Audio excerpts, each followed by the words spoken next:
ॐ अज्ञानतिमिरान्धस्य ज्ञानाञ्जनशलाकया सत्सुरोन्मिलितं येन तस्मै श्रीगुरुवे नमः। नमो ॐ विष्णुपादाय कृष्णप्रेष्ठाय भूतले श्रीमते भक्तिवेदान्तस्वामीति नामिने। नमस्ते सारस्वती देवे गौरवाणी प्रचारिणे निर्विशेष शून्यवादी पाशातदेशतारिणे। जय श्री कृष्ण चैतन्य प्रभु नित्यानंद श्री अद्वैत गदाधर श्रीवासदि गौर भक्त वृंद। हरे कृष्णा कृष्ण कृष्ण हरे हरे, हरे राम राम राम हरे हरे। ஹரே கிருஷ்ணா. பக்தர் எல்லாருக்கும் இனிமையான மாலை வணக்கம். இன்றைய பாகவத சத்சங்க வகுப்புல கலந்துட்டு இருக்கிற எல்லா பக்தர்களுக்கும் என்னுடைய பணிவான நமஸ்காரம். ஸ்ரீமத் பாகவத்துடைய முதலாம் ஸ்கந்தம் 16வது அத்தியாயம். பரீட்சித் மகாராஜா கலியுகத்தை எவ்வாறு வரவேற்றார், கலியுகம் எவ்வாறு தோன்றியது, பரீட்சித் மகாராஜா கலியுகத்தை எவ்வாறு வரவேற்றார், இதுதான் இந்த அத்தியாயத்தோட தலைப்பு. இன்னைக்கு படிக்கிற ஸ்லோகம் 25வது பதம் முதல் 30வது பதம் வரை. தரணி உவாச்ச பவான் கி வேத தத் சர்வம் ஜன்மாம் தர்மானுப்ரச்சசி சதுர்பிர்வர்தசே ஏன பாதை லோக சுகாவகி. மொழிபெயர்ப்பு மற்றும் பொருளுரை தெய்வத்திரு அபயச்சரணாரவிந்த பக்திவேதாந்த சுவாமி ஸ்ரீல பிரபுபாத். ஜெய் ஸ்ரீல பிரபுபாத் கி ஜெய்.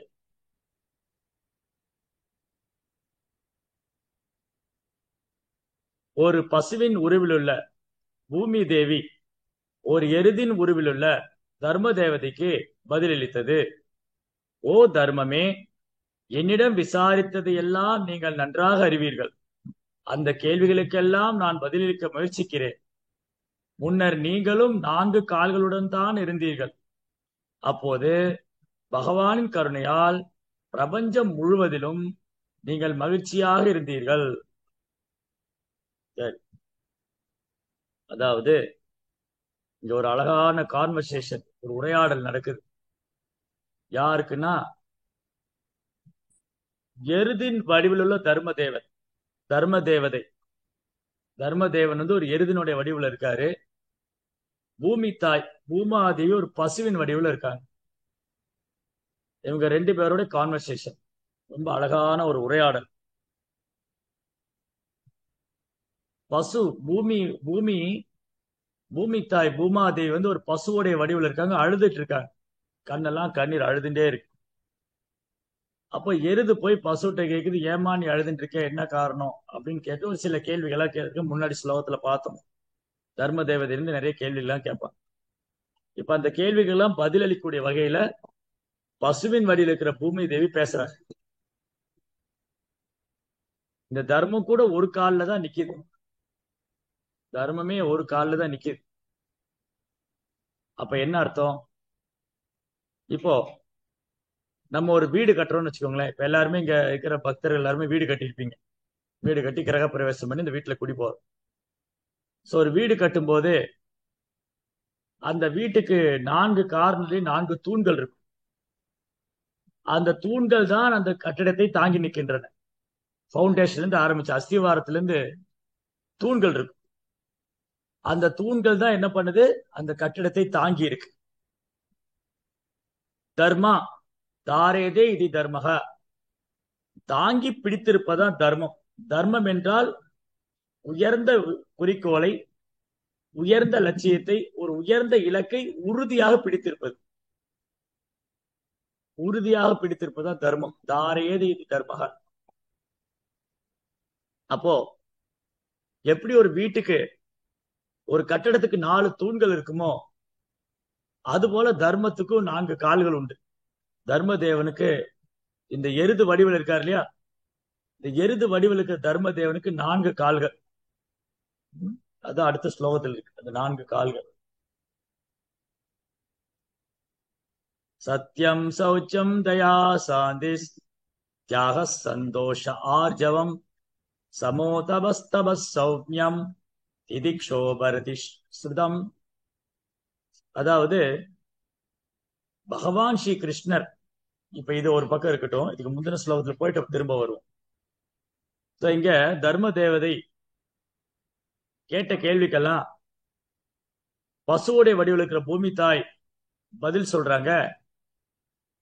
ஓ தர்ம தேவதையே, நீங்க கூட முன்னாடி 4 கால்ல தான் இருக்கீங்க, இப்ப ஏன் ஒரு கால் 3 கால் என்ன ஆச்சு உங்க கால்? இந்த தர்ம தேவதைக்கு 3 கால் போயிடுத்து, ஒரு கால்ல நிக்குது. பகவானின் கருணையால் பிரபஞ்சம் முழுவதும் நீங்கள் மகிழ்ச்சியா இருந்தீங்க. பகவான் கிருஷ்ணன் இந்த பூமியில இருந்த பொழுது மிக மங்களமான ஒரு சூழ்நிலை. பகவான் கிருஷ்ணர் பவித்ரானாம் பவித்ரம் சோ மங்களானாம் ச மங்களம். பகவான் தூய்மையானவற்றெல்லாம் தூய்மையானவர், மங்களமானவற்றெல்லாம் மங்களமானவர். அதனால பகவான் இந்த பூமியில இருந்த பொழுது பூமாதேவியும் சரி தர்ம தேவதையும் சரி ரொம்ப சந்தோஷமா இருந்தாங்க. பகவானே தாமரை திருப்பாதம் இந்த பூமியில இருந்ததுனால பூமாதேவி பேரானந்தம் கொண்டிருந்தார். இதுல என்ன ஒரு முக்கியமான விஷயம் நம்ம கவனிக்கணும்னா, பகவான் ஸ்ரீ கிருஷ்ணர் ஒரு இடத்துல நிலையா இருந்ததே இல்லை. அவரு அவர் ஒரு இடத்துல நிலையா இருந்தது இல்லை. பாருங்க, அவர் பக்தர்களுக்காக என்னெல்லாம் செய்யறார். அதனாலதான் ஒரு பக்த வஷலன். ஏன் பகவான் பக்த வஷலன்? பக்தருக்காக என்னெல்லாம் பண்றார். அவரு வசுதேவரும் தேவகியும் பிரார்த்தனை செய்ததுனால அவங்களுக்கு குழந்தையா வந்தார். மதுராபுரியில் ராமன் பிறந்தது அரண்மனையில், கண்டவர் மக்கள் அனைவருமே, கண்ணன் பிறந்தது சிறையினிலே, கண்டவர் தாயும் தந்தையுமே. ஹரே கிருஷ்ணா ஹரே கிருஷ்ணா கிருஷ்ணா கிருஷ்ணா ஹரே ஹரே, ஹரே ராமா ஹரே ராமா ராமா ராமா ஹரே ஹரே. பகவான் ஸ்ரீ ராமர் இந்த பூமியில தோன்றிய பொழுது ஒட்டுமொத்த அயோத்தியா வாசிகளும் தரிசனம் பண்ணாங்க. குழந்தைங்க, பெரியவங்க, வயசானவங்க, எந்த பாகுபாடு இல்லாம எல்லோரும் பிரபு ஸ்ரீராமரை தரிசனம் பண்ணாங்க அயோத்தியாவில். ஏன்னா அவர் பிறந்தது அரண்மனையில். ஆனால் பகவான் கண்ணனோ கிருஷ்ணனோ பிறந்தது சிறையில். சிறையில் அந்த பகவான் தோன்றியதால் அவரை கண்டவர் தாயும் தந்தை. வசுதேவரும் தேவகியும் மட்டும்தான் கிருஷ்ணரை பார்த்தார். வேற யாருமே அவர் தரிசிக்க முடியும். சரி, இப்படி வசுதேவருக்கும் தேவிக்கும் குழந்தையா வந்தாரு மதுரால. அதுக்கப்புறம் என்ன பண்ணாரு? அங்கிருந்து விருந்தாவனம் போயிட்டார். விருந்தாவனத்துல போய் நந்தகோபுரம் யசோதாமா அவங்க வீட்டுல விளையாண்டு, யசோதாமா மடியில பால் குடித்து நந்தகோபுரோடு விளையாடு, கோகுலத்துல பசுக்களோடும் கன்றுகளோடும் நண்பர்களோடும் கோபிகளோடும் லீலை செய்தார். சரி, அங்கதான் இருந்தாரா? திரும்பி மதுரா வந்தார். மதுரால தோன்றினாரு, விருந்தாவனம் போனார். அவருடைய பால்ய லீலைகள்லாம், குழந்தை பருவ லீலையெல்லாம் பிருந்தாவனத்துல பண்ணிட்டு திரும்பி மதுராவுக்கு வந்துட்டார். சரி, இப்ப மதுரா வந்தவர் அங்கதான் இருந்தாரா? அதுக்கப்புறம் அங்கிருந்து துவாரைக்கு போயிட்டார். சரி, துவாரகையில 16,100 ராணிகள் இருக்காங்க, அங்க இருந்தாரா? இல்ல, அங்கிருந்து அஸ்தினாபுரம் வந்தார். சரி, அஸ்தினாபுரத்துல தான் இருந்தாரு, அங்கிருந்து பாண்டவரோட காட்டுக்கு போயிட்டார். அப்போ பகவான் என்ன பண்ணுவாரு? பக்தர்களோடு அன்பு பரிமாற்றம் செஞ்சு அவங்க அன்பை அதிகரிச்சுட்டு அவங்க பிரிஞ்சிருவார். அப்ப என்ன, அந்த பக்தனுக்கு பகவானுடைய பிரிவு தாங்காம அவருடைய பிரிவு துயர்லயே அவர் நினைச்சுக்கிட்டு இருப்பார். இது ஒரு ஆழமான அன்பு பரிமாற்றம். இது சாதாரண பக்தி அல்ல. இப்ப நம்ம செய்யற மாதிரி பக்தி மாதிரி எல்லாம் அல்ல. நம்ம ஏதோ ஒரு கட்டாயத்தின் பேர்லயோ இல்ல ஒரு பயத்தினாலேயோ மரியாதையினாலேயோ பக்தி செய்யறோம்.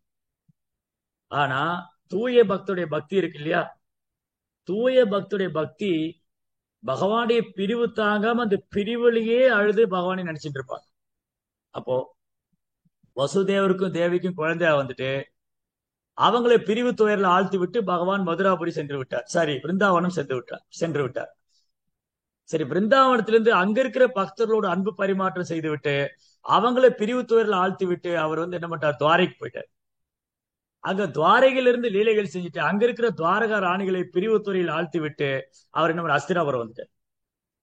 அஸ்தினாபுரத்திலிருந்து திரும்பி என்ன பண்ணாரு? பாண்டவரோட காட்டுக்கே போனார். இப்படி பகவானும் பக்தனை பிரிந்து அந்த பிரிவு துயரில் ஆனந்தத்தை அனுபவிக்கிறார். அந்த பக்தர்களையே நினைச்சுக்கிட்டு இருக்கார். விருந்தாவனத்து கோபர்கள், கோபிகள், துவாரகா ராணிகள், மதுராவாசிகள், பாண்டவர்கள், இவர்களோடு நித்தியமா அன்பு செய்வாரு. அவங்கள விட்டு பிரிஞ்சிடுவாரு. ஆனா அவங்களே நினைச்சுக்கிட்டு இருப்பாரு. இந்த பக்தர்களும் பகவானை பிரிஞ்சிருவாங்க, அவங்களே நினைச்சுக்கிட்டு அந்த பிரிவுல ஒரு இணக்கம். பிரிவு வரும்போது இணக்கம் அதிகரிக்கும். ஏன் இப்ப நம்மளுடைய குழந்தைங்க வெளி மாநிலத்துல படிக்கிறாங்க, இல்ல வெளிநாட்டுல படிக்கிறாங்க. அதே குழந்தை வீட்டுல இருந்தா, நம்ம பையன் வீட்டுல இருந்தா கண்டுக்கவே மாட்டோம், சண்டை தான் போட்டு இருக்கும். ஆனா அதே பையன் வெளிநாடு போயிட்டான், வெளியூர் போயிட்டான்னா போன் என்ன, மெசேஜ் என்ன, வீடியோ கால் என்ன, சாப்பிட்டியா, தூங்குனியா, என்ன பண்ற. அப்ப அந்த பிரிவு நெருக்கத்தை அதிகரிக்கும். இது இது சாதாரணமா இந்த உலக ரீதியா பார்த்தாலே, இந்த பௌதிக ரீதியா பார்த்தா கூட இந்த உலகத்துல பிரிவு என்ன பண்ணுது, நெருக்கம் இணக்கத்தை அதிகரிக்குது. இதோட ஆரிஜின், இதோட தொடக்கம் ஆன்மீக உலகத்துல இருக்கு. ஆன்மீக உலகத்துல பகவான் கிருஷ்ணர் தன் பக்தனை பிரிந்து அந்த பிரிவு துயரில் ஆழ்ந்து போயிடுறாரு. அந்த பக்தனும் பகவானை பிரிந்து அவரே அந்த பிரிவு துயரிலேயே பகவானை நினைச்சிட்டு அழுதுட்டே இருக்கும். இது ஒரு வகையான அன்பு விப்ரலம்ப பாவம். இதற்கு பேர் விப்ரலம்ப பாவம். பிரிவு துயரில் ஆன்மீக பரவசம் அடைவது, ஆன்மீக ஆனந்தம் அனுபவிப்பது. இதெல்லாம் நமக்கு புரிஞ்சுக்க கஷ்டமான விஷயம்தான். ஏன்னா நம்ம ஆரம்ப நிலை பக்தியில இருக்கோம். சரி, அப்போ இங்க என்ன நடந்தது? பகவான் கிருஷ்ணன் இந்த பூமியில இருந்த பொழுது துவாபரிகம் முடிய போகுது. துவாபரிகம் முடியும் போது பகவானுடைய தாமரை திருப்பாதம் இந்த பூமியில் பட்டதுனால பூமாதேவி பெருமிதம் கொண்டாள். இப்ப நம்ம ஏன் இவ்வளவு விவரம் பேசணும் அப்படின்னா, பூமாதேவிக்கு அவ்வளவு ஏற்றம் இருக்கு. பூமாதேவியோட சிறப்பு என்னன்னா, பகவான் மதுராபுரியை விட்டு பிருந்தாவனம் போனார், பிருந்தாவனத்தை விட்டு மதுராவுக்கு வந்தார், மதுராவிலிருந்து துவாரைக்கு போனார், துவாரையிலிருந்து அஸ்தினாபுரம் வந்தார், அஸ்தினாபுரத்திலிருந்து வனவாசம், பாண்டவருடைய வனவாசம். இவர் ஒன்றும் வனவாசம் போக வேண்டியது, ஆனா இவரு பாண்டவருடைய போயிட்டார். இப்படி பகவான் ஒரு இடத்துல தங்கி இருந்ததே இல்லை. அங்கங்கு பக்தரோடு செல்வார், அங்க அன்பு பரிமாற்றம் செய்வார், அவங்கள பிரிந்து அவங்க நினைவிலே இன்னொரு இடத்துல அன்பு செஞ்சுட்டு இருப்பார். ஆனா இதுல என்ன ஒரு கவனிக்க வேண்டிய விஷயம்னா, இந்த பகவான் எந்த இடத்துல பிரயாணம் செஞ்சாலும், எந்த பக்தரும் மாறி மாறி இருந்தாலும், பூமாதேவி மட்டும் பகவானுடைய பாதத்தை விட்டு விலகவே இல்லை. ஏன்னா பகவான் இந்த பூமியில நடமாடிட்டு இருந்தார். அவருடைய தாமரை திருப்பாதம், அவருடைய தாமரை திருப்பாதம் பூமியில இருந்ததுனால அவர் ஒரு இடத்துல இருந்து இன்னொரு இடத்துக்கு போனாலும் அது பூமியில தான் இருக்கு. அதனால பூமாதேவி பெரும் பாக்கியம் செஞ்சிருந்தார். பாருங்க, சில நேரம் பாண்டவர்கள் கிருஷ்ணரை பிரியறது உண்டு, சில நேரம் துவாரகா ராணிகள் கிருஷ்ணரை பிரிவதுண்டு, துவாரகையில் இருக்கும் துவாரகா ராணிகள் கிருஷ்ணரை பிரிவதுண்டு, அஸ்தினாபுரத்தில் இருக்கும் பாண்டவர்கள் கிருஷ்ணரை பிரிவதுண்டு, மதுராவாசிகள் கிருஷ்ணரை பிரிவதுண்டு, பிருந்தாவனவாசியும் கிருஷ்ணரை பிரிந்ததுண்டு. ஆனா பூமாதேவி மட்டும் ஆசீர்வதிக்கப்பட்டிருந்தாங்க. அவங்க கிருஷ்ணருடைய தாமரை பாதத்தை விட்டு விலகவே இல்லை. அதனால துவாபரா யுகத்துல பகவான் ஸ்ரீ கிருஷ்ணருடைய தாமரை பாதம் இந்த பூமியில பட்டதுனால பூமாதேவி பெரும் மகிழ்ச்சி அடைஞ்சார். அதே மாதிரிதான் தர்மத்தின் தலைவனான பகவான் கிருஷ்ணர் இந்த பூமியில இருந்ததுனால தர்ம தேவதை பெருமிதம் அடைஞ்சார். ஓ, என் பிரபு கிருஷ்ணன் அந்த பூமியில் இருக்கார், அவர்தான் தர்மத்துக்கே ஆதாரம். தர்மம் து சாக்ஷாத் பகவத் பிரணீதம். பகவான் என்ன சொல்றாரோ, பகவான் எதை முன்வைக்கிறாரோ, பகவான் என்ன செயல் பண்ணறோ அதுவே தர்மம். தர்மம் து சாக்ஷாத். தர்மம் என்றால் அது பகவானிடமிருந்தே தோன்றியது. அப்போ தர்மத்தின் கோட்பாடுகளை புரிந்து கொள்வது ரொம்ப கஷ்டம். தர்மஸ்ய தத்துவம் நிகிதோ குகாயம்.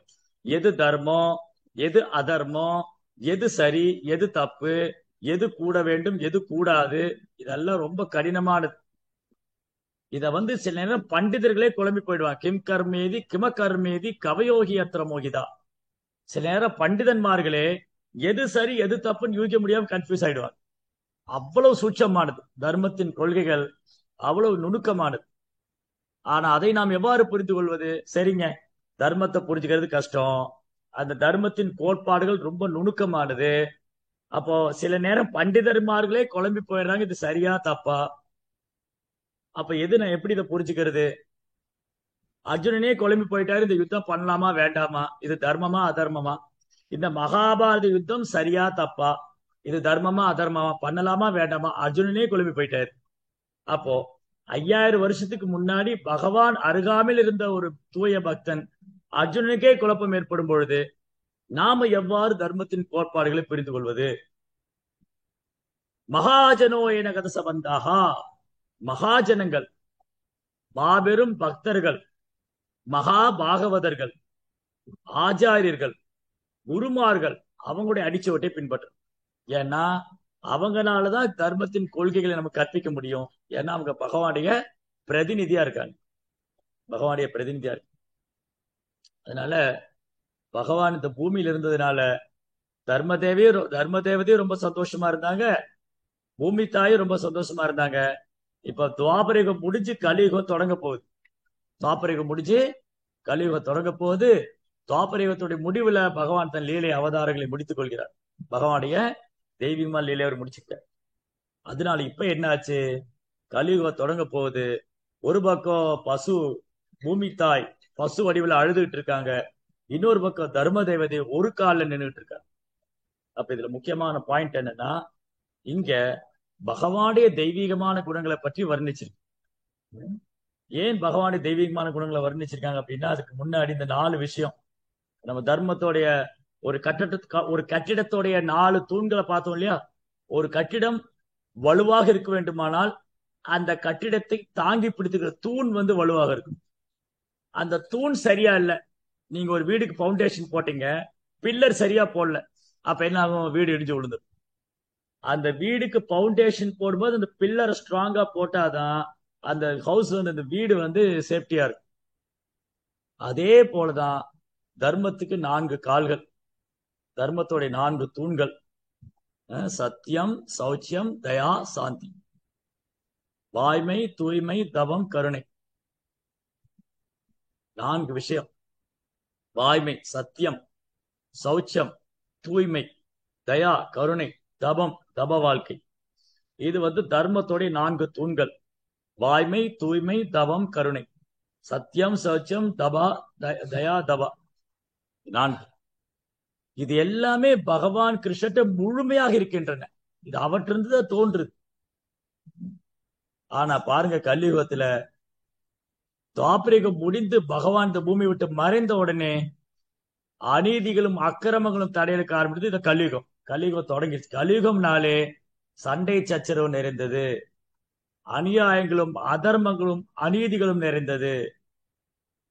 இன்னைக்கு பேச ஆரம்பிச்சோம்னா ஒரு 4 நாளைக்கு பேசலாம். கலியுகத்தோட குறைபாடுகள், கலியுகத்தோட குறைகள், இங்க நடக்கூடிய பல்வேறு அன்றாட வாழ்க்கையில நாம கண் கூட பார்க்கிற மோசமான காரியங்கள் வெறும் பட்டியலே இடலாம், ஒரு பெரிய லிஸ்டே போடலாம். கலியுகத்தோட குறைய பத்தி சொல்லணும்னா இன்னைக்கு இரவுல இருந்து இப்ப இருந்து ஆரம்பிச்சு 4 நாள் பேசினாலும் தீராது, அவ்வளவு குறைபாடுகள் இருக்கு. இது கலியினுடைய சுபாவம்.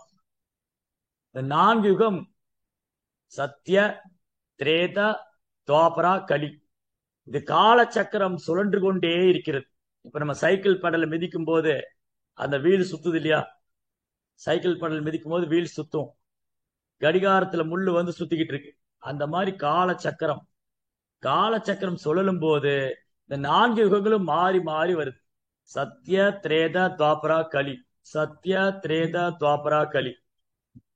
அப்போ அப் டு துவாபர யுகம் வரைக்கும் ஓரளவுக்கு தர்மம் இருந்தது. அது எப்படின்னா சதமானமே கொடுத்துருக்கார் பிரபுபாதா. எப்படி புராணங்கள்ல இந்த 4 யுகத்தை பத்தி சொல்லியிருக்கு. பொற்காலம், வெள்ளிக்காலம், வெங்கலக்காலம், இரும்பு காலம். சத்தியுகம் இந்த 4 உலோகம்: தங்கம், வெள்ளி, வெங்கலம், இரும்பு. இதோட தன்மை: தங்கம் முதல் தரமான உலோகம், வெள்ளி 2ஆம் தரமான உலோகம், வெங்கலம் 3ஆம் தரம், இரும்பு 4ஆம் தரம் மோசமானது. அது மாதிரிதான் இந்த 4 யுகம். பொற்காலம் சத்தியுகம், வெள்ளிக்காலம் திரேதாயுகம், வெங்கலக்காலம் துவாபரயுகம், இரும்பு காலம் கலியுகம். அப்போ சத்தியுகத்துல வாய்மை, தூய்மை, தவம், கருணை இது 100% இருந்தது. அதுக்கு பேரே சத்தியுகம் தான், உண்மையான யுகம், நேர்மையானவர்கள்.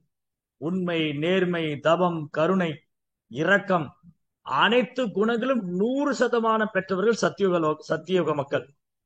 சத்தியுகத்துல வாழ்ந்த மக்கள் அனைத்து தெய்வீகமான குணங்களும் 100% பெற்றவர்கள். அதுக்கு அப்படியே அடுத்த யுகம் வரும்போது அப்படியே ஒரு 25% போயிடுச்சு, 75% ஆயிடுச்சு. திரேதா யுகத்துல 75% தான் இருந்தாங்க. வாய்மை, தூய்மை, தவம், கருணை, உண்மை, எளிமை, பணிவு, அன்பு, இரக்கம், இந்த குணங்கள் நற்குணங்கள். நற்குணங்கள் பெற்றவங்க திரேதா யுகத்துல 75% தான் இருந்தாங்க. அது அப்படியே துவாபர யுகம் வரும்போது 50%. உண்மை பேசுறவங்க, தப வாழ்க்கை வாழ்றவங்க, விரதம் இருக்கிறவங்க, தூய்மையா இருக்கிறவங்க, மற்ற ஜீவன்களை கருணை காமிக்கிறவங்க 50% ஆயிட்டாங்க. அப்படியே கலியுகத்துக்கு வரும்போது வெறும் 25% தான். 75% almost we lost. Already we lost. இந்த கலியுகத்துல பிரதம பீரியட், ஆரம்ப நிலை. கலியுகம் மொத்தம் 4,32,000 வருஷம். கலியுகத்துடைய ஆயுள் காலம் 4,32,000 வருஷம். அது வெறும் 5,000 வருஷம் தான் போயிருக்கு. கலியுகம் தொடங்கி 5,000 வருஷம் தான் இருக்கு. இந்த 5,000 வருஷத்திலேயே நம்ம மாபெரும் தாக்கத்தை உணர்ந்துட்டு இருக்கு. மாபெரும் மாற்றம். வெறும் 25% தான் இருக்காங்க உண்மை பேசுறவங்க, மற்ற ஜீவன்கள் மேல கருணை காமிக்கிறவங்க, தப வாழ்க்கை வாழ்றவங்க, தூய்மையா இருக்கிறவங்க, நற்குணங்கள் நிரம்ப பெற்றவங்க வெறும் 25%. மீதி 75% முக்கால்வாசி அநீதி, அதர்மம், அயோக்கியத்தனத்துக்கு துணை போறோம். இதுதான் கலியுகம்.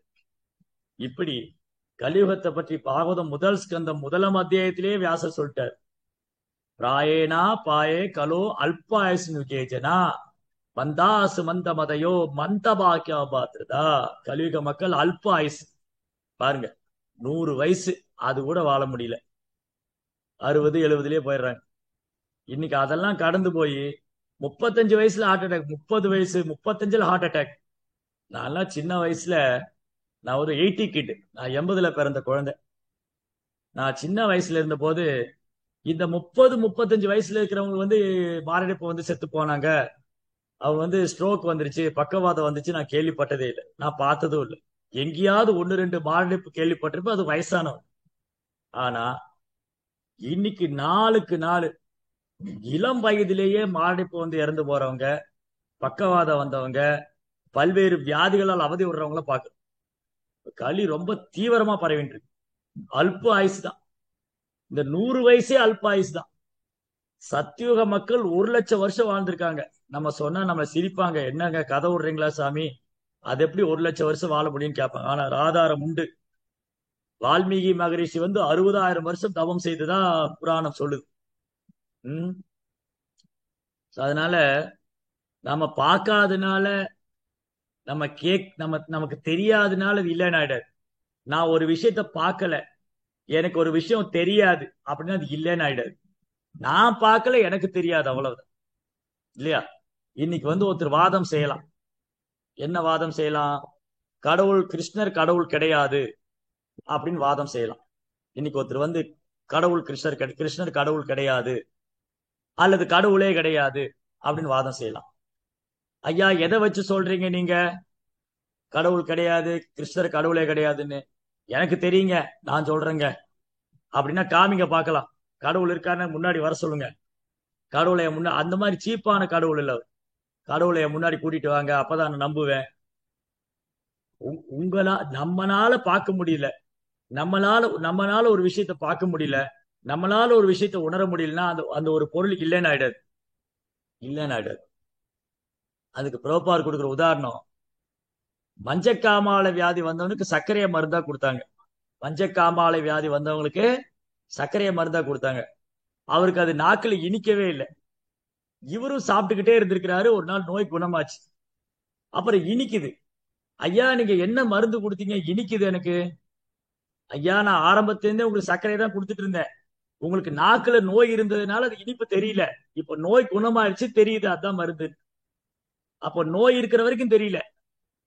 இவன் நாக்குல மஞ்சக்காமால வியாதி இருந்ததுனால, ஜாண்டிஸ் இருந்ததுனால இவனுக்கு சுகரை டேஸ்ட் பண்ண முடியல. அந்த நோய் குணமானதுக்கு அப்புறம் அடடா இந்த சர்க்கரையை தான் எனக்கு மருந்தா கொடுத்தாங்களா, இவ்வளவு நாள் தெரியாம போச்சு. அதே மாதிரிதான் ஒருவர் தன் சொந்த முயற்சியினாலேயோ மனக்கற்பனையாலேயோ வரட்டு தத்துவத்தினாலேயோ வீண் ஆராய்ச்சினாலேயோ உயர்ந்த குல பிறப்பினாலேயோ தன் பாண்டியத்தினாலேயோ தன்னுடைய பௌதிக புத்தியை வைத்துக் கொண்டு கிருஷ்ணரை உணர முடியாது, கடவுளை உணர முடியாது. அவரது கருணை வேணும், பகவானது கருணை வேணும், அவரது ஆசீர்வாதம் வேணும். எல்லாத்துக்கும் மேல நாம் அவர் மேல் அன்பு செய்வது, பக்தி செய்வது.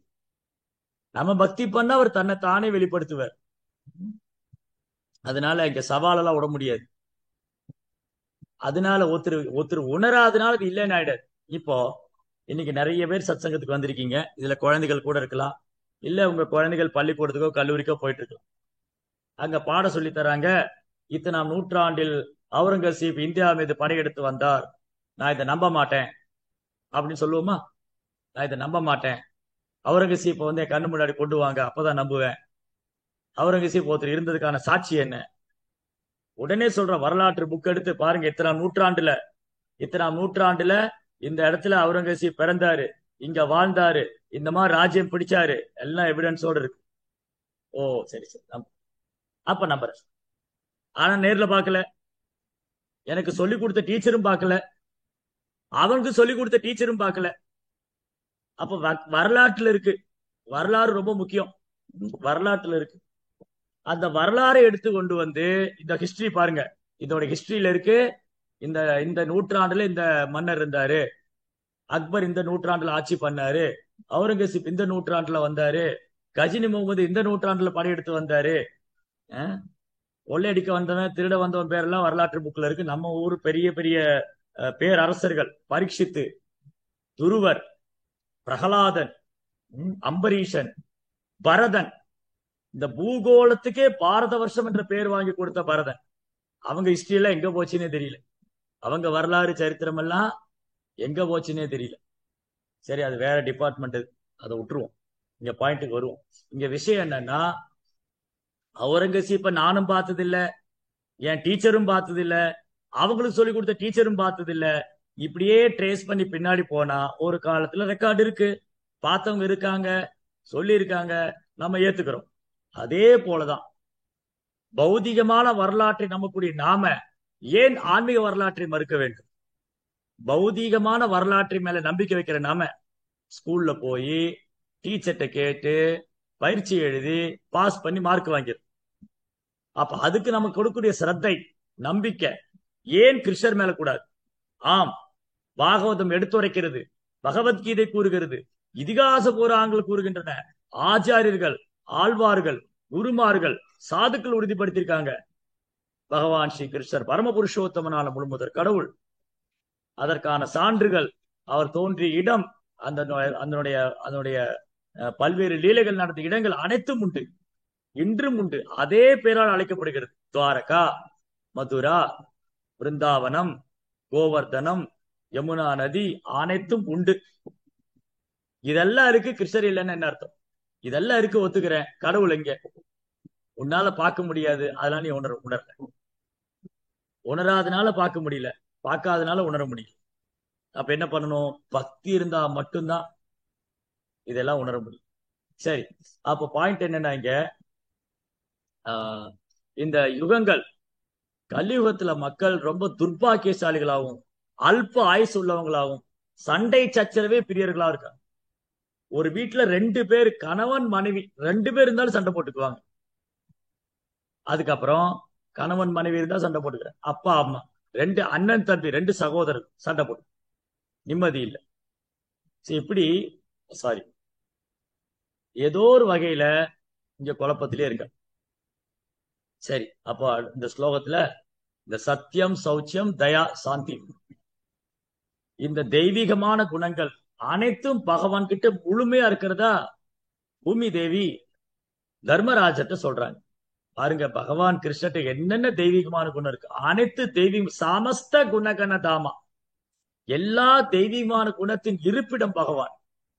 எல்லாமே அவற்றிருந்தா தோன்றுது.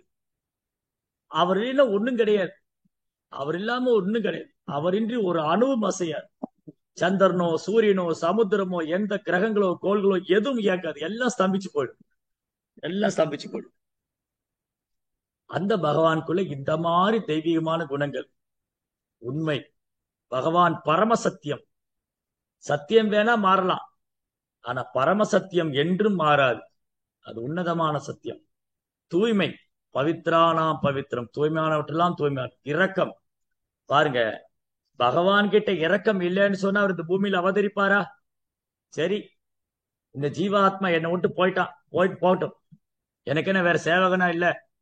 ஆன்மீக உலகத்துல கோலோக பிருந்தாவனத்துல ஆயிரக்கணக்கான லக்ஷ்மி தேவி பகவானுக்கு சேவை பண்றதா பிரம்மதேவர் சொல்றார். லக்ஷ்மி சகசர சத சம்பிரம சேவியமானம். பகவானுடைய ஆன்மீக உலகத்துல வைகுண்டத்துல ஆயிரக்கணக்கான லட்சுமிகள் பகவானுக்கு சேவை பண்றாங்க. நம்முடைய சேவையில அவருக்கு ஒன்றும் தேவையே கிடையாது. அஜோ பாவம், வைகுண்டத்துல சேவை பண்ண யாரும் இல்ல போல இருக்கு, அதனாலதான் பகவான் இந்த பூமியில வந்து கூப்பிடுறாரு, எல்லாம் என்னோட உலகத்துக்கு வாங்க, எல்லாம் என்கிட்ட வாங்க. No, it's not like that.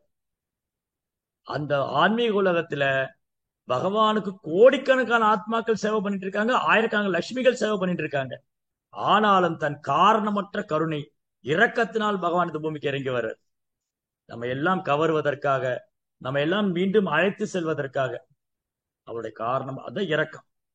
ஜீவன் மேல பகவானுக்குள்ள இரக்கம், அவ்வளவு இரக்க குணம் படைத்தவர், தயாலு. பாருங்க, 2 நாளைக்கு முன்னாடி கிருஷ்ண ஜெயந்தி கொண்டாடணும். தன்னை கொல்ல வந்த அரக்கி கூட அம்மாவுடைய ஸ்தானத்தை கொடுத்துட்டாரே. பூதனை அரக்கி, பூதனை யார்? அவள் அரக்கி, கிருஷ்ணரை கொல்ல வந்தவள். தன்னை கொல்ல வந்த அரக்கி கூட அம்மாவுடைய ஸ்தானத்தை யார் கொடுப்பா? அந்த மாதிரி அகோபக்கியம் ஸ்தான கால கூடம் ஜிகம்சயா பாயசாத்விஹி ஏதே கதிம் தாதி முச்சித்ரம் ததோன்யம் கம்பா தயாலு சரணம் பிரஜேம. இவரை விட, பகவான் கிருஷ்ணரை விட கருணை வாய்ந்தவர் யாரா இருக்க முடியுமா? தன்னை கொல்ல வந்த அரக்கி கூட அம்மாவுடைய ஸ்தானத்தை கொடுத்தாரு. அப்ப என்ன சொல்றது பகவானுடைய இரக்கத்தை பத்தி? கொல்ல வந்தவளுக்கு அம்மாவுடைய ஸ்தானம் அப்படின்னா, பக்தி பண்றவங்களை என்னன்னு சொல்றது? கிருஷ்ணரை ஒரு எதிரியாக, பகவானே தன்னுடைய எதிரியாகவோ பகைவனாகவோ அவரை கொல்லணும், அவரை அழிக்கணும், அவர் இருக்கக்கூடாதுன்னு நினைச்சவங்களுக்கே பகவான் அம்மாவுடைய ஸ்தானத்தை கொடுத்திருக்காருன்னா, யசோதையோட ஸ்தானம், யசோதா கிட்ட எப்படி கிருஷ்ணர் பால் குடிப்பாரோ அந்த இடத்தை வந்து பூதனைக்கு பகவான் கொடுத்திருக்காரு. அப்படின்னா எவ்வளவு இறக்க குணம் இருக்குன்னு இந்த பூதனைக்கு பகவான் கருணை காட்சி. அதுக்கப்புறம் அவ கொல்ல வந்த நோக்கத்தினால ஒரு உயிரை சேர்த்து எடுத்துட்டாரு. பால் குடிக்கிற மாதிரி பூதனையின் உயிரையும் சேர்த்து பூதனைக்கு முக்தி கொடுத்திருக்காரு பகவான். இந்த முக்திங்கிறது, முக்தி என்பது அவ்வளவு எளிதா அடையக்கூடிய விஷயம் அல்ல. முக்தி என்பது பிறவி பெருங்கடல் நீந்துவார் நீந்தாதார் இறைவனடி சேராதார். பிறவி பெருங்கடை கடப்பது சாதாரண விஷயம் இல்ல. யோகிகள், ஞானிகள், தபசிகள்லாம் வந்து பௌதிக ஆசையை தொடர்ந்து காட்டுல தனி இடத்துல போய் தவம் செஞ்சு அந்த இறைவனோடு இரண்டரை கலக்க வேண்டும்னு தவம் இருக்காங்க. அந்த ஞானிகளும் யோகிகளும் பல ஆயிரம் வருஷம் தவம் செஞ்சு அந்த இடத்துக்கு போறத, அந்த பகவானுடைய உடல்ல கலப்பத, பிரம்மஜோதியில போறத தன் கையால கொல்லப்படுற அரக்கிக்கே பகவான் கொடுத்துட்டாரு. இவரை விட கருணை உள்ளவர் யார் இருக்க முடியும்? கோபத்தை கட்டுப்படுத்தும் சக்தி. பாத்தீங்களா? நியாயமா சொல்ல போனா ராமருக்கு கோபம் வந்திருக்கணும் இல்லையா? நாளைக்கு விடிஞ்சா பட்டாபிஷேகம், நாளைக்கு விடிஞ்சா பட்டாபிஷேகம். தசருடைய புதல்வர்ல மூத்தவன் ஸ்ரீராமன், அனைத்து இது உண்டு, அதிகாரம் உண்டு. அயோத்தியாவின் அரியாசனத்தில் அமர்வதற்கான அனைத்து தகுதியும் ராமனுக்கு உண்டு. குணத்தாலும் சரி, பிறப்பால், குணத்தால், அனைத்து விதத்திலும் தசரதனின் மூத்த மகன், ரகுகுல திலகன், ராஜீவ லோச்சனன், அனைத்து தெய்வீகமான குணம் நிரம்பப்பட்டவன். அயோத்தியாவின் அரியாசனத்தில் அமர்வதற்கு அனைத்து தகுதியும் இருக்கு. ஆனா கைகையை சொன்னா, நீ அரியாசனத்தை உட்காரக்கூடாது, உன் அப்பா எனக்கு வரம் கொடுத்திருக்கிறாரு, நீ காட்டுக்கு போகணும், என் மகன் பரதன் அரியாசனத்துல உட்காரணும். அப்போ நம்ம அந்த இடத்துல இருந்தோமோ, கைகையை பிடிச்சி ஜெயில போட்டிருப்போம். நம்ம அங்க இருந்திருந்தோம் அவ்வளவுதான். தசரதர் கைகை 2 பேரையும் பிடிச்சி சிறையில போட்டு நான் அரியாசனத்துல உட்கார். ஆனா ராமன் முதலுக்கு எந்த ஒரு துவேஷமும் கிடையாது. கைகை இடத்துல கோபமும், முகத்தில் எந்த சாந்தம், எல்லாம் சாந்தா, சாந்தி, அமைதி, தூய்மை, கருணை, அமைதி. ராமன் என்றாலே சாந்தம்.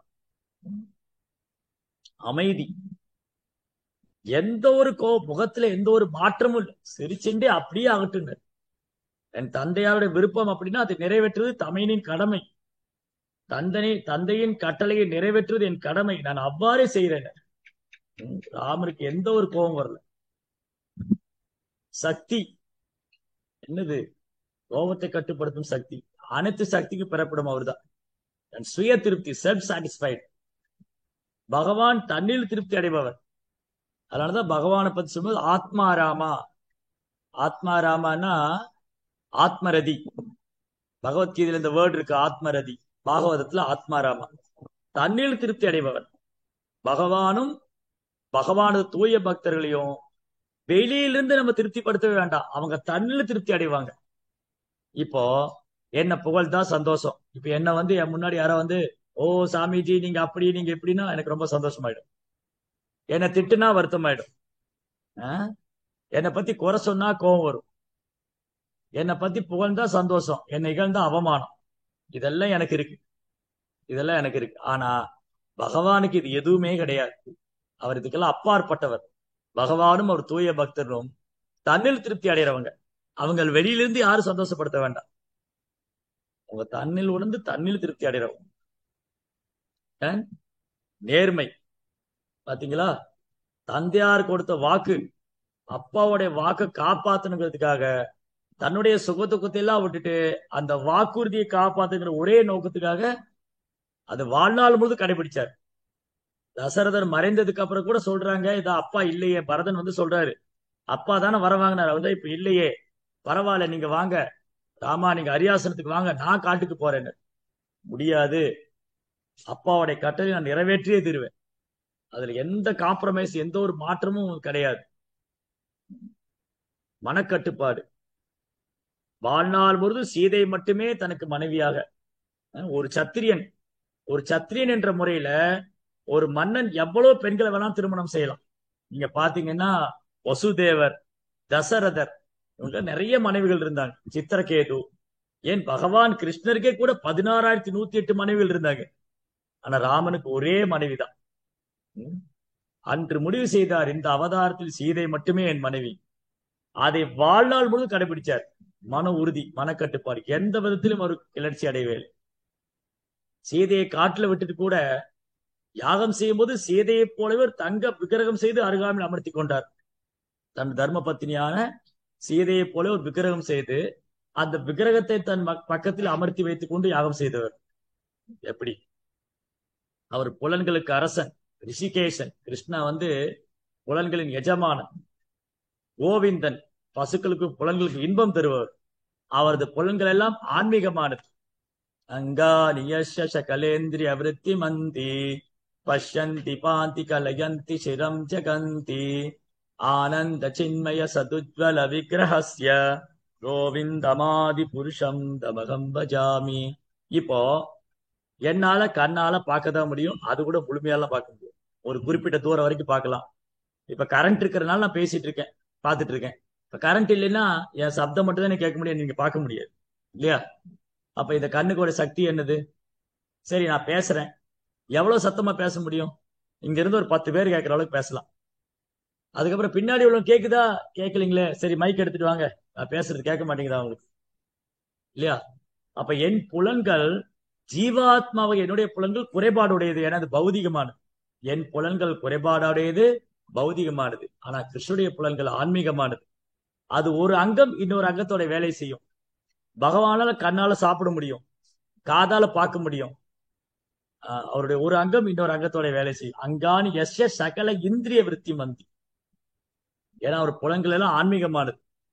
அதனால பகவானுடைய புலன்கள் தெய்வீகமானது. ஏன்னா அவர் சச்சிதானந்த விக்கிரகா. கடமை உணர்ச்சி ஒரு நாளும் பகவான் தவறியதே இல்லை. பெற்றோருக்கு செய்ய வேண்டிய கடமை. இந்த பூமியில ஒரு மானிட ரூபத்துல பகவான் அவதரிக்கும் போது தன் கடமைகளை சீரும் சிறப்பா செய்து முடிக்கிறார். ஏன்னா அது அவரே கீதையில சொல்றார், யத்யதாதரதி சேஷ்டா தத்த தேவோதரோஜனா செயற் பிரமாணம் கூறுதே லோகஸ்ததனு வர்த்ததே. ஒரு பெரிய மனுஷன் என்ன செயல் பண்றானோ அதை எல்லாரும் ஃபாலோ பண்ணுவாங்க. அதனால பகவான் இந்த பூமியில வரும்போது ஒரு மனித குலத்துக்கான கடமை என்ன செய்யணும் அது சீவனும் சிறப்புமா செய்யறார். சமத்துவம், எந்த பாகுபாடும் கிடையாது. யாரேனும் சரணாகதி என்று வந்து விட்டால் அவன் யாரு என்னன்னு பாக்குறது இல்ல. இவன் நீச்ச குலத்தில் பிறந்தவனா, இது வானரமா, இது மிருகமா, இது மனுஷனா, இது வேண்டியவனா, இது வேண்டாதவனா, எதுவும் கிடையாது. சரணாகதி என்று வந்து விட்டால், குகன் ஒரு வேட குலத்தில் தோன்றியவன். ராமர் சொன்னார், குகா உம்மோடு நாம் ஐவரானோம். நாங்க 4 சகோதரர், ராம் லக்ஷ்மண் பரதன் சத்ருகன். ராம் லக்ஷ்மண் பரத சத்ருகன் 4 சகோதரர்கள். குகனை பார்த்தோன்னே ராமர் சொன்னார், குகா உம்மோடு நாம் ஐவரானோம். யாரு குகன்? ஒரு வேட குலத்தை சார்ந்தவன். சரி, அதுக்கப்புறம் விபீஷனை பார்த்து, சாரி, சுக்ரீவனை பார்த்தாரு. சுக்ரீவன் ஒரு வானரம். வானரா, வானரானா என்ன மாதிரி மனுஷன் இது? இது மனுஷனா மிருகமா? குரங்கு மாதிரி இருக்கா, நான் மனிதனை மாதிரி பேசி செயல் பண்ணுது. அப்ப இது எந்த கேட்டகரியில சேர்த்துக்கிறது? இது மனிதனுடைய கேட்டகரியில சேர்க்கணுமா, விலங்குடைய கேட்டகரியில சேர்க்க? வானரா, சரி வானரம். சுக்ரீவன் ஒரு வானரம். ஆனா சுக்ரீவனை கண்ட உடனே ராமர் சொன்ன, சுக்ரீவா உம்மோடு நாம் அறுவரானோம், நீ என்னோட 6வது சகோதரன். அதுக்கப்புறம் விபீஷன் வந்தா ராட்சசன். விபீஷணன் சரணாகதி என்று வந்து விட்டார். விபீஷணா உம்மோடு நாம் 7வரானோம், நீ என்ன 7வது சகோதரன். பாத்தீங்களா? இதனால பகவானை பொறுத்த வரைக்கும் அவர் யாரும் வெறுக்கிறது இல்ல, யார் மேலேயும் பாரபட்சம் காட்டுறது. சமூகம் சர்வபூதேஷு நம்ம துவேஷோ அஸ்தின பிரியா. பகவான் யாரையும் வெறுப்பது இல்ல, யார் மேலேயும் பொறாமை கொள்றது இல்ல. எல்லோருக்கும் பிரியமா, எல்லோரையும் ஏற்றுக்கொள்வார். சமத்துவம், அவர் எந்த பாகுபாடும் காண்பது. பொறுமை, பொறுமை ஸ்ரீராமன். பொறுமை, ஒரே சீரான மனநிலை. ராமரை பாத்தீங்கன்னா எந்த ஒரு விஷயத்திலும் கிளர்ச்சி அடைய மாட்டார். அப்படியே மெயின்டைன் பண்ணுவார். அந்த தெய்வீகமான குணம், நம்பிக்கை, தன் பக்தரிடத்துல நம்பிக்கை. பகவான் வந்து அவருடைய செயல்கள் எல்லாம் அவ்வளவு திவ்யமான. எந்த சூழ்நிலையும் அந்த தர்மத்திலிருந்து விலகக்கூடாது. தர்மமே பிடிச்சிருந்தார் ராமர். தர்மத்தை நாம் தர்மோ ரக்ஷிதோ ரக்ஷிதாகா. நான் தர்மத்தை காத்தால் தர்மம் என்னை காக்கும். நாம் தர்மத்தை பிடித்தால் தர்மம் நம்மை பிடிச்சிருக்கும். எல்லாம் பகவானுடைய தெய்வீகமான குணங்கள். அடுத்தது ஞானம். ஞானம் விரக்திர் ஐஸ்வர்யம் சௌரியம் தேஜோ பலம் ஸ்ருதி சுவாதந்திரியம் கௌசலம் காந்தீர் தைரியம் ஆர்வம் ஏவச்ச. ஞானம். சரி, பகவானுடைய ஞானத்தை பத்தி என்ன சொல்றது? 5000 வருஷத்துக்கு முன்னாடி பகவத்கீதை கொடுத்தாரு, இன்னைக்கு நம்ம படிச்சுட்டு இருக்கோம். இதை புரிஞ்சுக்கிட்டா பெரிய விஷயம். அனைத்து வேதமும் பகவான் தான் தோன்றுது. அவரை விட ஒரு ஞானவான் யார் இருக்க முடியும்? புலனின்ப துறவு, நான் முதலே சொன்னேன். பகவானை பொறுத்தவரைக்கும் அவர் புலன்கள் ஆன்மீகமானது. அவர் கோபிகளோடு நடனமாடி கொண்டிருந்தா கூட அவங்களால அவங்களிருந்து விலகிதான் இருக்காரு. திடீர்னு அந்த ராசலில மறைஞ்சிருவார். அவர் அவ்வளவு அட்டாச்மெண்ட் எல்லாம் கிடையாது. பகவானுக்கு எது மேலே அட்டாச்மெண்ட் கிடையாது. தலைமை வகிக்கும் திறமை, வீரம். வீரம் இது 6 ஐஸ்வர்யத்துல ஒண்ணு. சத் ஐஸ்வர்யஸ்ய பகவான். இந்த 6 ஐஸ்வர்யம் யார்கிட்ட முழுமையா இருக்கோ அவரே பகவான். பராசர சொல்றாரு, ஐஸ்வர்யஸ்ய வீரியஸ்ய யசஸ ஸ்ரீய. அழகு, அறிவு, துறவு, புகழ், செல்வம், வலிமை. இந்த 6ம் யார்கிட்ட 100% முழுமையா இருக்கோ அவரே பகவான். அப்ப வீரம், வீரத்தை பத்தி என்ன சொல்றது? சின்ன குழந்தையா இருக்கும்போது எந்த ஒரு அஸ்திரம் இல்லாம விருந்தாவனத்துல அசுரங்களை கொண்டிருக்காரு.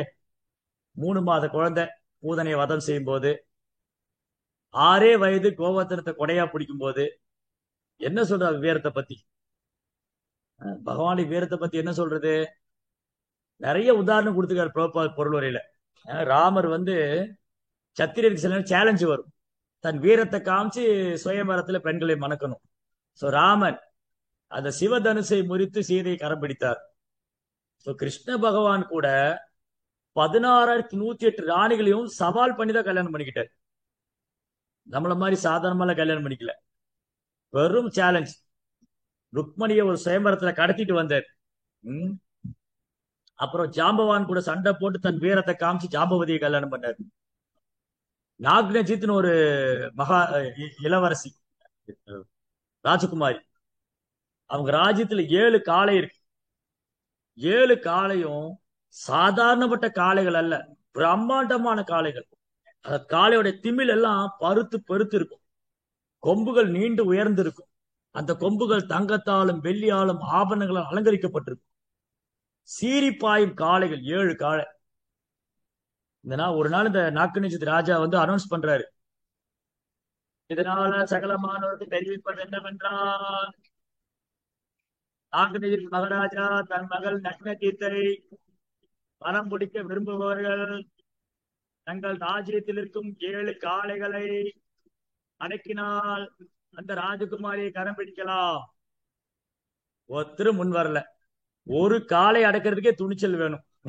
ஜல்லிக்கட்டுல போய் நடக்குது இல்லையா, அலங்காநல்லூர் ஜல்லிக்கட்டு. ஒரு காளையை பிடிச்சு நிக்கிறதுக்கு அதீத ஆற்றல் வேணும். இதெல்லாம் சாதாரண காளைங்க. அன்று சொன்ன காளை 5000 வருஷம் துவாரகையில் இருந்த காளை வந்து அந்த நாகநிஜத்தோடைய ராஜசபையில் இந்த காளையெல்லாம் சாதாரண காளை, புரட்டு காளை. சீறி வரும், ஆளை தூக்கி ஆகாசத்துல வீசிடும். அப்ப கிருஷ்ணர் என்ன பண்ணாரு, 7 கிருஷ்ணரா தன்னை எக்ஸ்பேண்ட் பண்ணிட்டு அந்த ஓரொரு காளையும் அடக்குனார். எப்படி 7 கிருஷ்ணா தன்னை 7 கிருஷ்ணரை விஸ்தாரம் பண்ணிட்டு 7 காளைகளை அடக்கி அந்த நாகநிஜத்தை கல்யாணம் பண்ணார். இந்த மாதிரி அதீத ஆற்றல், சக்திமான். கிருஷ்ணா வந்து சக்திமான். வசியம், இத பத்தி கேட்க வேண்டாம், கிருஷ்ணாட்ட நிறைய இருக்கு. யார்தான் அழகால் மயங்காதவரோ. கிருஷ்ணருடைய அழகுல யார்தான் மயங்க மாட்டாங்க.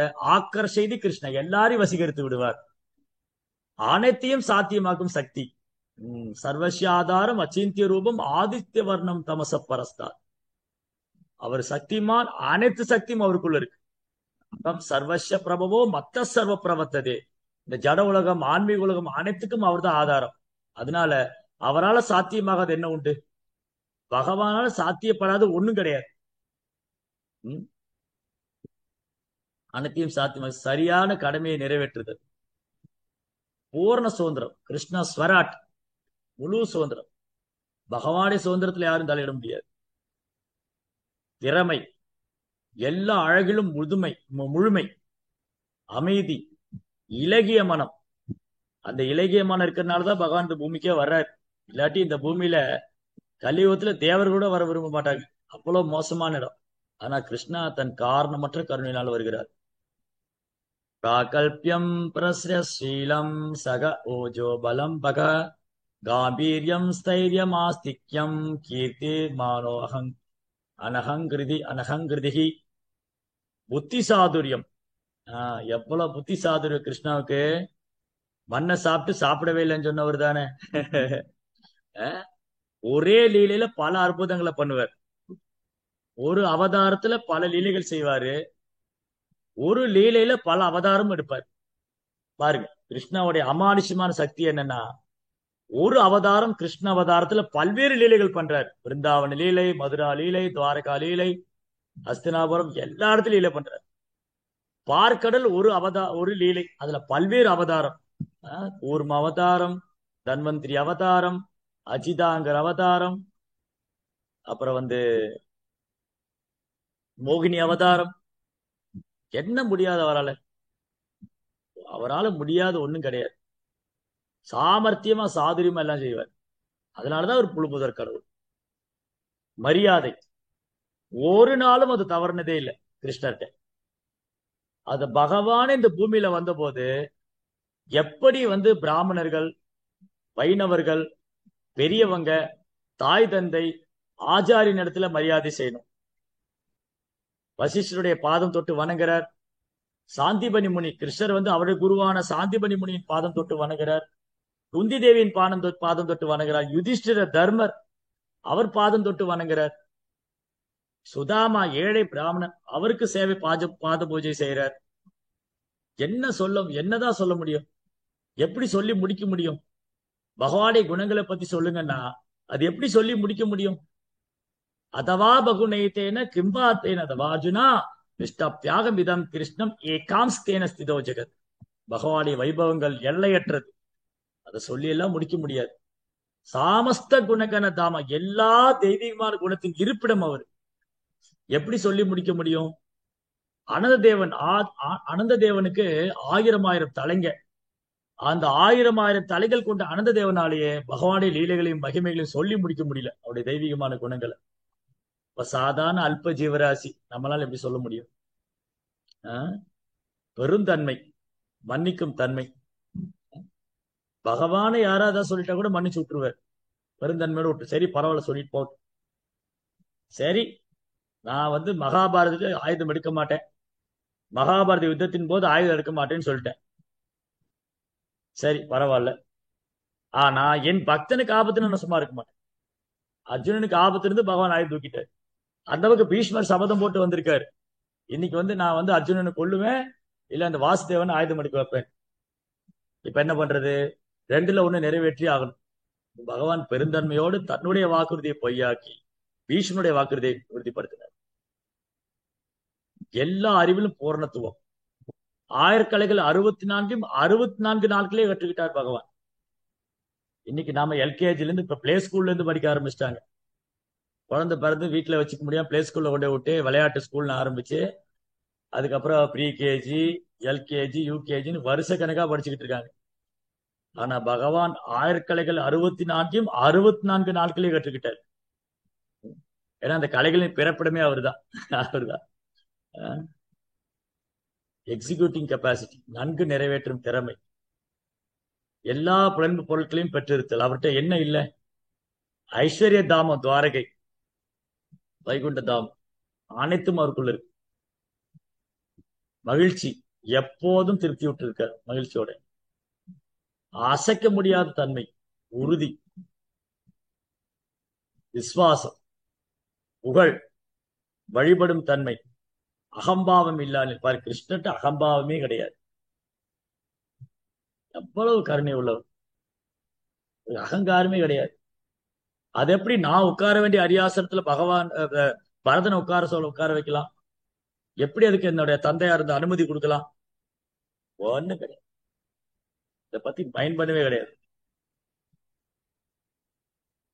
ஏதே சான்யேச்ச பகவன் நித்யாயத்ர மகாகுணக தாத்யா மகத்வம் இச்சத்வேத் நவித்யந்தி ஸ்மகர்ஹிஷித்.